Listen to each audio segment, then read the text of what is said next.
Thank you for watching the Education Abroad 101 session.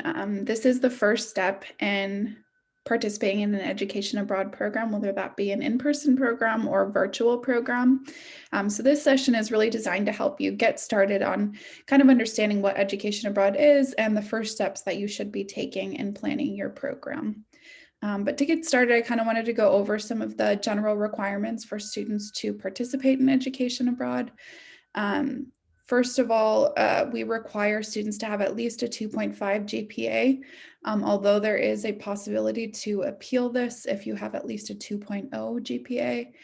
But really, this is because we want to make sure students are prepared to be successful abroad. We also require that students have at least completed one full year at K-State before going abroad.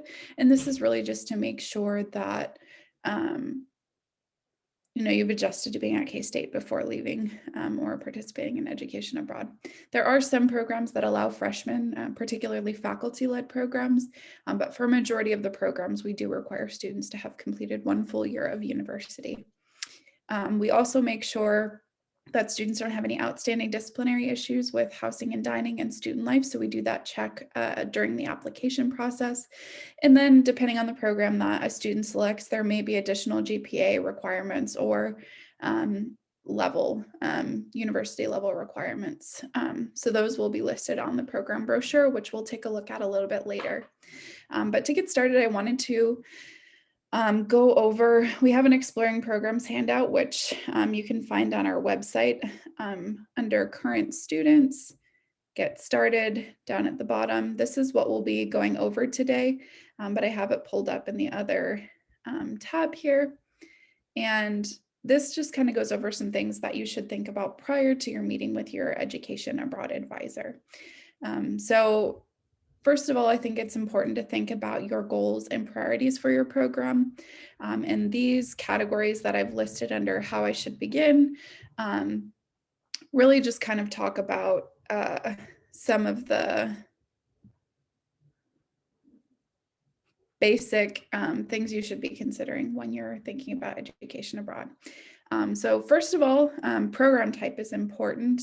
And education abroad encompasses all different types of programs, including study programs where you earn academic credit, intern programs where you can actually work and intern abroad, research programs, so you could actually do research, or service learning.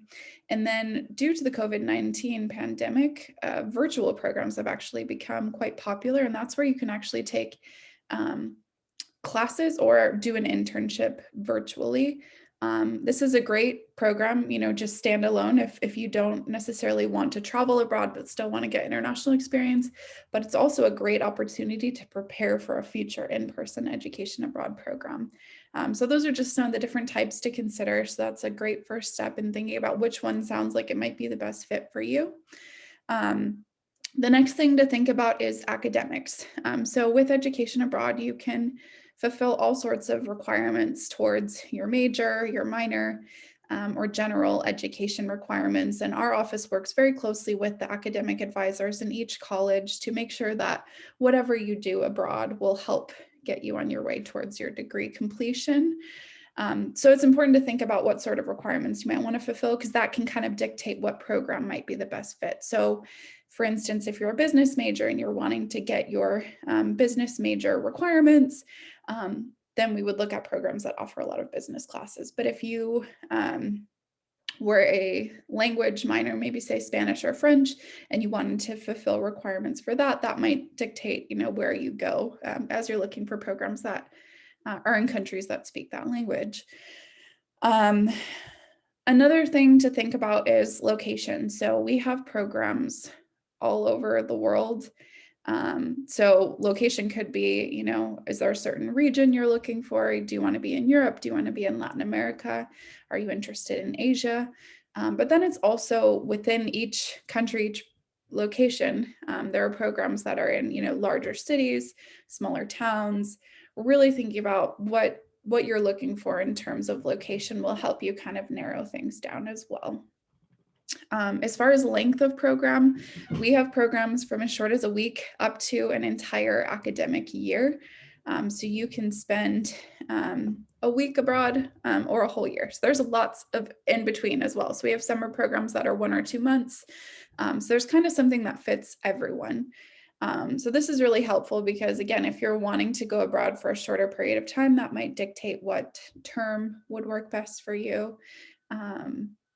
Our shortest programs tend to be faculty-led, where you actually are taking a K-State class and then traveling abroad with a group of K-State students over a break. Those are the ones that are about 10 days, but then we also have our summer programs as well. As far as language goes, I mentioned before a student might want to go abroad for a language major or minor. So you would want to take classes taught in that target language. However, there are lots of students who want to study abroad and maybe are interested in a location that is non-English speaking, but haven't studied that language before. And so it's definitely possible to go to a non-English speaking country and take classes taught in English. Most of our programs will offer classes in English. So it's kind of up to you to decide, do you want to go somewhere that's non-English speaking? And we always encourage students, if you're going to a non-English speaking country, learn some of the basic phrases. However, you by no means are expected to take all of your classes in that language. Budget is another consideration. So sometimes we get the question, how much is education abroad? And it's really hard to say because depending on the program that you choose, it could be very similar to the cost of a semester at K-State, sometimes more, sometimes less.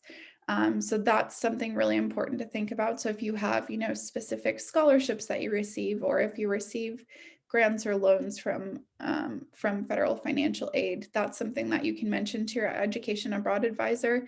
And again, if budget is a big concern, we can look at programs that are more affordable. Level of independence and also kind of immersion. This is another thing to consider. Have you traveled abroad extensively before and are very comfortable, and you want to go on a program where maybe you're the only one of very few study abroad students or American students?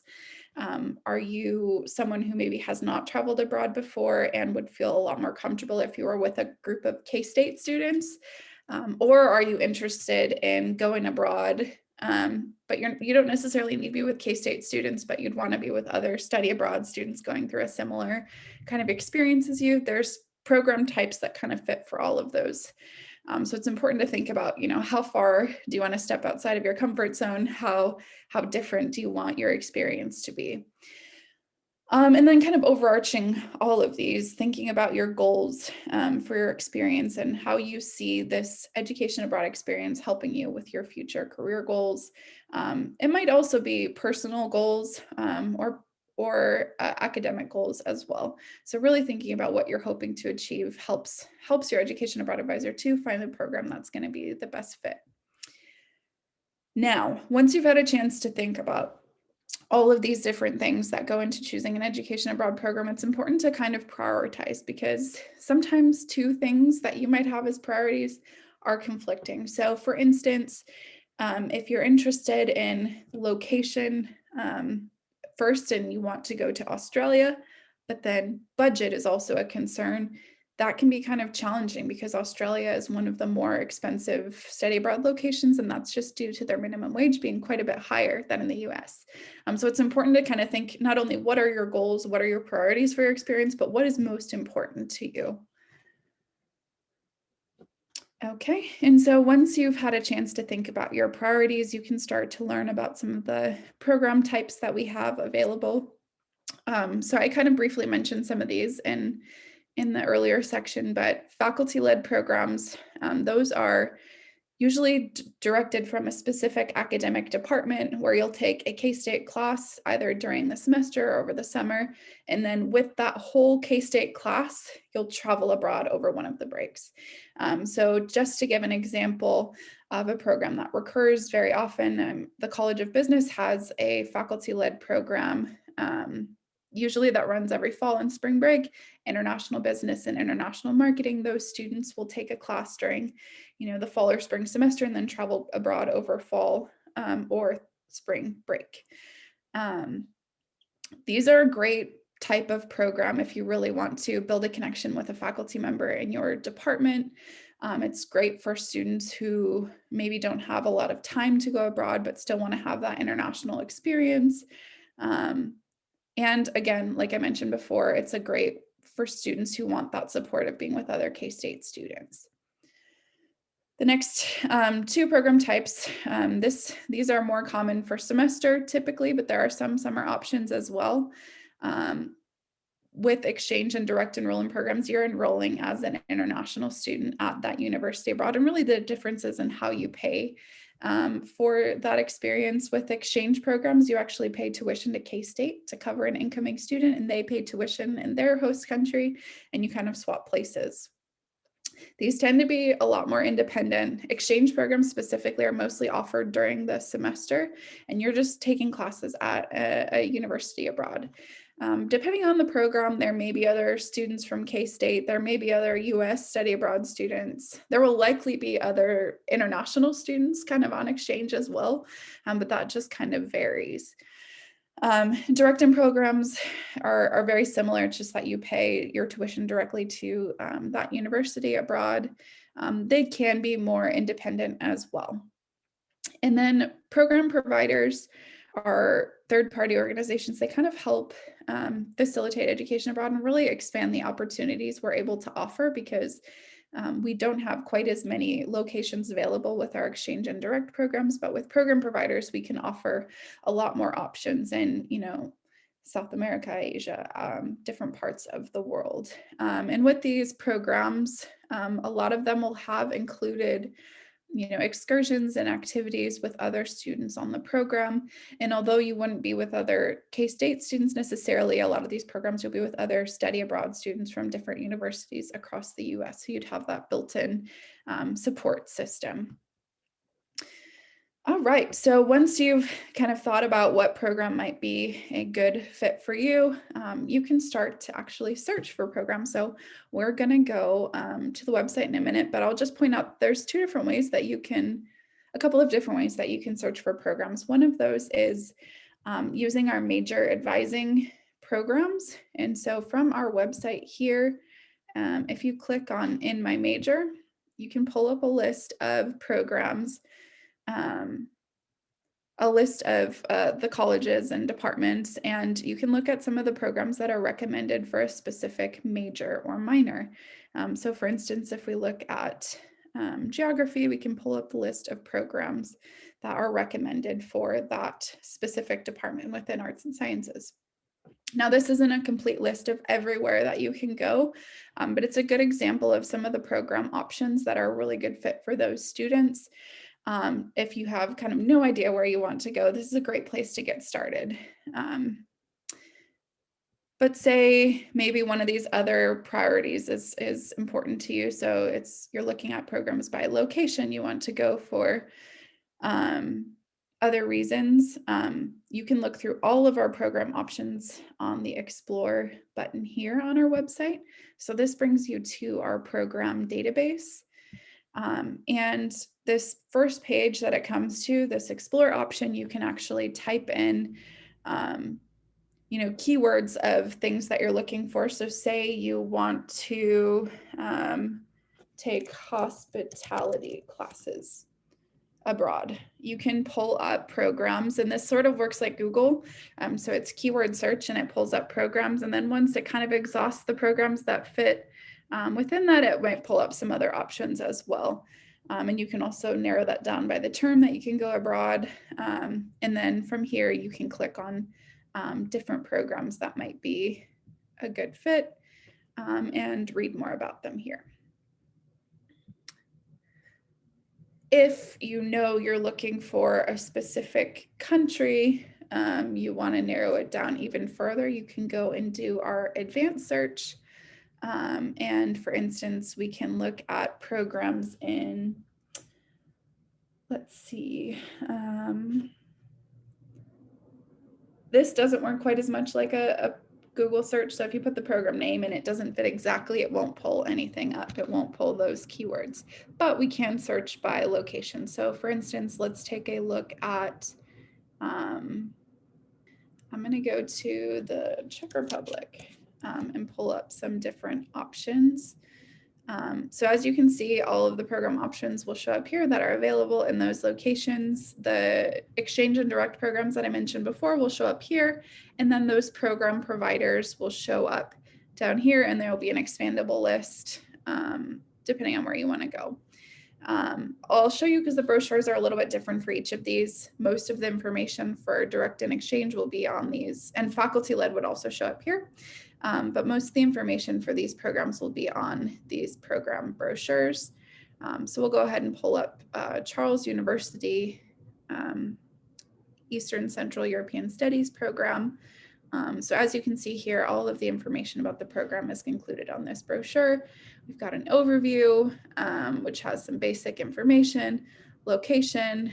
You can see more about exactly where it is. So this program is in Prague in the Czech Republic. You can see the semester dates, an academic overview, some of the housing options that are available. Program costs and budget sheets will be included here. And then information about how to apply. So that will be kind of basic and standard for all of these different programs, and upcoming deadlines will also show up on that page. So then you can go through and kind of highlight the programs that you want to look at. So that's a great way to get started. And we don't expect you to have chosen a program by the time you're ready to meet with an education abroad advisor, but it's really good to kind of get a sense of what's out there, start looking at programs and seeing what you like about one or another. So that's kind of how you search the online program database. And then once you've had a chance to think of your priorities, maybe looked at a few programs on our website, you are getting ready to meet with an education abroad advisor. One of the things I would recommend doing is also just checking out the Getting Started section of our website, the funding page, which again, if you come from our homepage, we have information about funding here. So this includes kind of understanding how to budget for education abroad, information about using financial aid to go abroad.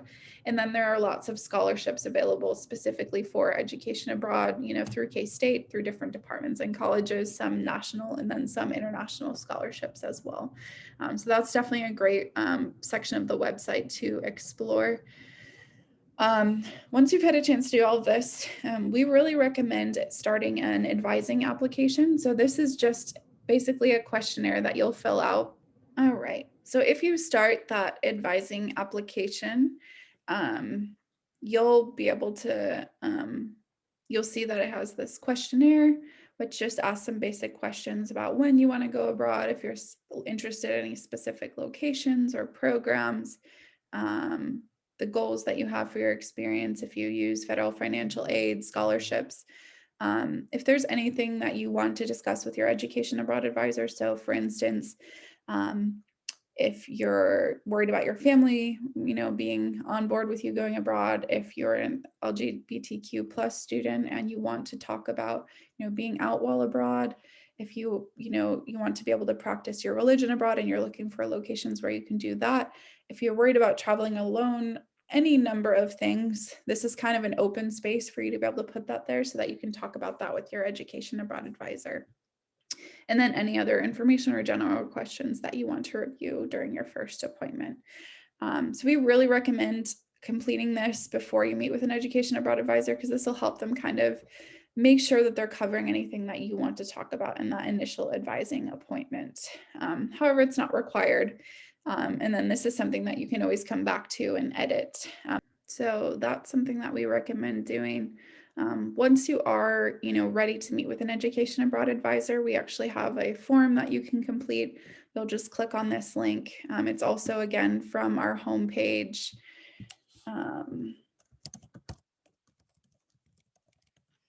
You can also find this request an appointment button here.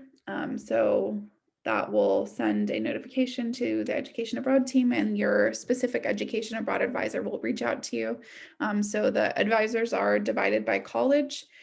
So I work with the College of Agriculture, Health and Human Sciences, and Business.